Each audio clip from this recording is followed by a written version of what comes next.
बिस्मिल्लाहिर्रहमानिर्रहीम। अस्सलाम वालेकुम स्टूडेंट्स, मैं आपका टीचर मोहम्मद बिलाल आज़म।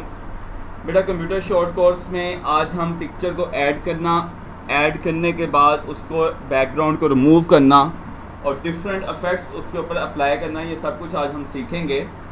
सबसे पहले हम देखते हैं कि बेटा हम पिक्चर को किस तरीके से ऐड कर सकते हैं। पिक्चर को ऐड करने के लिए बेटा हम इंसर्ट टैब के अंदर आएंगे। इंसर्ट टैब में आने के बाद हम पिक्चर्स के ऊपर क्लिक करेंगे। अच्छा, मेरे पास आप लोगों के पास जहाँ पर भी पिक्चर्स मौजूद हैं, सी ड्राइव में, डी ड्राइव में, ई ड्राइव में, आप कहीं से भी पिक्चर को उठा सकते हैं। फ़िलहाल बेटा मेरे पास मैं डेस्कटॉप पे पिक्चर्स रखी हुई हैं, तो डेस्कटॉप में से मैं किसी भी एक पिक्चर को जो सा है वो अटैच कर लूँगा। मैंने एक पिक्चर जिसको इंसर्ट करना है उसके ऊपर क्लिक करके उसको मैंने इंसर्ट कर लिया। अब बेटा इस पिक्चर के ऊपर डबल क्लिक कर लें, या अगर डबल क्लिक करने से पहले ही आपके पास तमाम ऑप्शंस आ रही तो वैसे भी, अगर बाय डिफ़ॉल्ट आपके पास ऑप्शन शो नहीं हो रही तो ये सबसे लास्ट आपका फॉर्मेट टैब होता है जिसके ऊपर पिक्चर से रिलेटेड, ये आपको वैसे टैब शो नहीं होगा। अगर यहाँ पे पिक्चर ना होती तो ये आपको फॉर्मेट टैब यहाँ पे शो नहीं हो रहा। इसका मतलब कि फॉर्मेट टैब ख़ास तौर पर पिक्चर के लिए या इस तरह की चीज़ों के लिए बनाया गया है। पिक्चर को बेटा ऐड करने के बाद अगर आपको किसी वजह से उसके वो टूल्स नज़र नहीं आ रहे तो आप उसके ऊपर सिंगल क्लिक करके फॉर्मेट के ऊपर आ जाएँ, या आप पिक्चर के ऊपर डबल क्लिक करेंगे तो आप डायरेक्ट फॉर्मेट टैब के ऊपर आ जाएंगे। पिक्चर को आप क्रॉप करना चाहते हैं। क्रॉप करने से क्या मुराद है, आपको कुछ बाउंड्री उसकी सेट करना चाह रहे हैं कि इजाफी चीज़ें ख़त्म हो जाएं। मिसाल के तौर पर आप ये वाली बाउंड्री ख़त्म करना चाह रहे हैं कि ये हिस्सा शो ना हो, आप यहाँ से इतना हिस्सा शो ख़त्म करना चाह रहे हैं तो आप पिक्चर को क्रॉप भी कर सकते हैं, यानी कि उसके साइज़ को कम भी कर सकते हैं कि जो इजाफी चीज़ आपको नहीं चाहिए वो अपनी पिक्चर से ख़त्म कर सकते हैं। फिर क्रॉप करने के अलावा बेटा आप पिक्चर को बॉर्डर दे सकते हो। डिफरेंट तरह के बॉर्डर स्टाइल्स हमारे पास अवेलेबल हैं। ये देखो, अगर मैं किसी भी किस्म का बॉर्डर सेलेक्ट करता हूँ तो मेरी पिक्चर उस बॉर्डर के अंदर कन्वर्ट हो जाएगी। आपको जो भी बॉर्डर स्टाइल पसंद है आप पिक्चर को वो वाला बॉर्डर स्टाइल दे सकते हो। फिर बॉर्डर का कलर जो आप सिलेक्ट करना चाहते हो, बॉर्डर का कलर आप सिलेक्ट कर सकते हो, बॉर्डर की वेटेज आप सिलेक्ट कर सकते हो।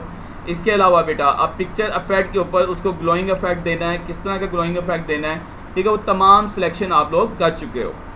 ये सारी चीज़ें मैंने आपको स्मार्ट आर्ट जब मैंने ऐड करवाया था, स्मार्ट टेक्स्ट जब ऐड करवाया था तब भी आपको ये कुछ बताया था। ये सारी ऑप्शंस हमारी वही हैं। आज जो हमने कुछ इजाफी चीज़ सीखनी थी वो बेटा पिक्चर से बैकग्राउंड को रिमूव करना। सबसे पहले हम बैकग्राउंड को रिमूव करना सीखेंगे। हम बाकी काम भी कर सकते थे, मिसाल के तौर पर आप पिक्चर के ऊपर इफेक्ट भी लगा सकते थे। ये हमारे पास डिफरेंट इफेक्ट्स हैं जो हम अपनी पिक्चर्स के ऊपर अप्लाई कर सकते हैं। आपको इनमें से कोई भी इफेक्ट पसंद आता है आप वो वाला इफेक्ट अपनी पिक्चर के ऊपर अप्लाई कर सकते हो। मिसाल के तौर पर अभी फ़िलहाल मैं कोई इफेक्ट अप्लाई नहीं कर रहा, सिर्फ मैं उसके ऊपर माउस पॉइंटर रख रहा हूँ तो वो मुझे बता रहा है कि ये सारे इफेक्ट आप पिक्चर के ऊपर अप्लाई कर सकते हो। फिर इसके अलावा बेटा पिक्चर्स के कलर हैं, आप पिक्चर के डिफरेंट कलर्स, डिफरेंट शेड्स, उसके अंदर किसी चीज़ की कमी या ज़्यादती, किसी कलर को ज़्यादा करना, कम करना, वो तमाम आप पिक्चर्स के ऊपर कर सकते हो।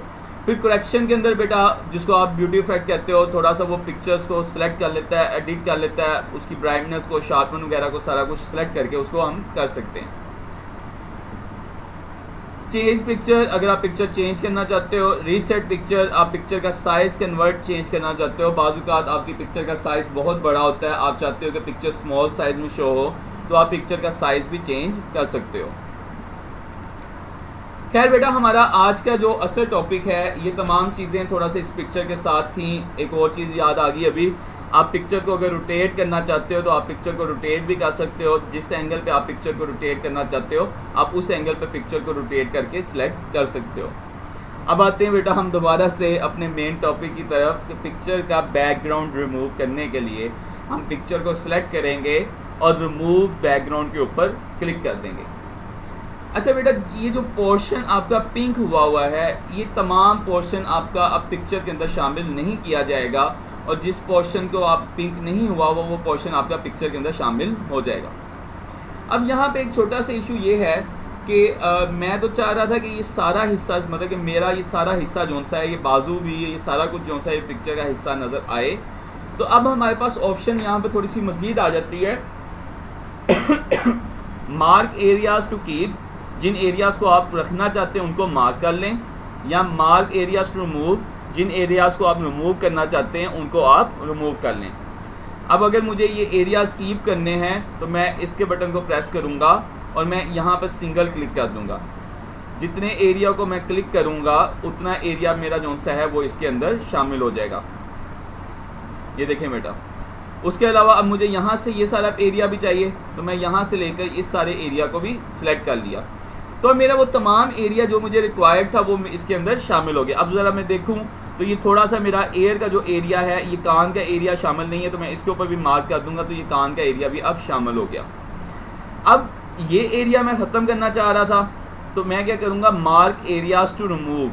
जिन एरियाज़ को मैं रिमूव करना चाहता हूँ उन एरियाज़ के ऊपर मैं ऐसे लाइन लगा दूँगा। तो ये तकरीबन जो आपका एरियाज़ जिनको आप रिमूव करना चाह रहे हैं, ठीक है, उन एरियाज़ को आप रिमूव कर सकते हो। थोड़ा सा आपको ज़्यादा ब्रीक बीनी पे काम करना पड़ेगा। ज़्यादा ब्रीक बीनी पे काम करके आप अपनी बेहतरीन चीज़ को हासिल कर सकते हो। अब मैं मार्क एरियाज़ टू कीप में दोबारा मुझे इतना हिस्सा चाहिए, ये मेरे बाजू का थोड़ा सा हिस्सा। तो अब तकरीबन मुझे वो तमाम चीज़ें मुयस्सर हो गई हैं जो सिर्फ मैं रखना चाह रहा था, और मैंने बैकग्राउंड को रिमूव कर दिया है। तो जैसे ही मैं अपने पेज के ऊपर दोबारा क्लिक करूँगा तो ये आप देखें आलमोस्ट बेहतरीन हालत में तमाम बैकग्राउंड रिमूव हो चुका हुआ है। मैं इससे ज़्यादा बेहतर भी कर सकता था। उसमें क्या था कि मैं इन एरियाज़ को मज़ीद करना चाहता।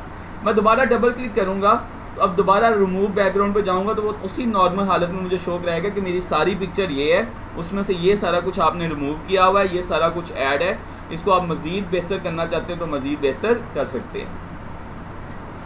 तो ये था बेटा हमारे पास तरीका, अगर हम अपनी पिक्चर के बैकग्राउंड को रिमूव करना चाहते हैं। अब मैं इस पिक्चर के ऊपर डिफरेंट इफेक्ट्स भी अप्लाई कर सकता हूँ। पहले मैंने इसलिए नहीं किया क्योंकि मैं बैकग्राउंड रिमूव करने के बाद इफेक्ट अप्लाई करना चाहता था, तो मैं कोई भी इसके ऊपर इफेक्ट अप्लाई कर सकता हूँ।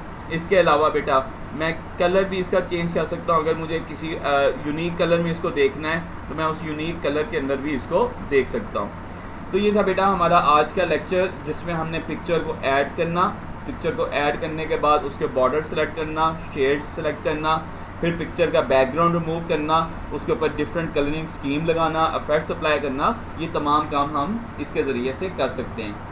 अच्छा, अब आप लोग ये सोच रहे होंगे कि ये सारा कुछ तो हम मोबाइल के ऊपर भी कर सकते थे, यहाँ हमारे पास और बहुत से सॉफ्टवेयर अवेलेबल हैं। तो बेटा वो सॉफ्टवेयर ख़ास तौर पे इसके लिए बने होते हैं, हर टाइम आपके पास वो सॉफ्टवेयर अवेलेबल नहीं होता। लेकिन माइक्रोसॉफ्ट वर्ड एक ऐसी चीज़ है जो तकरीबन हर कंप्यूटर के अंदर इंस्टॉल होती है। तो ये था बेटा आज का हमारा टॉपिक। होप सो आपको समझ आई होगी। आपने डिफरेंट पिक्चर्स को ऐड करना है, उनके बैकग्राउंड्स रिमूव करने हैं, फिर उनके ऊपर डिफरेंट शेड्स, उनके बॉर्डर्स आपने सेलेक्ट करने हैं। तो यही बेटा आज आपकी असाइनमेंट है, आप तमाम तर वर्किंग पिक्चर्स के ऊपर करोगे। थैंक यू सो मच बेटा, अल्लाह हाफिज़।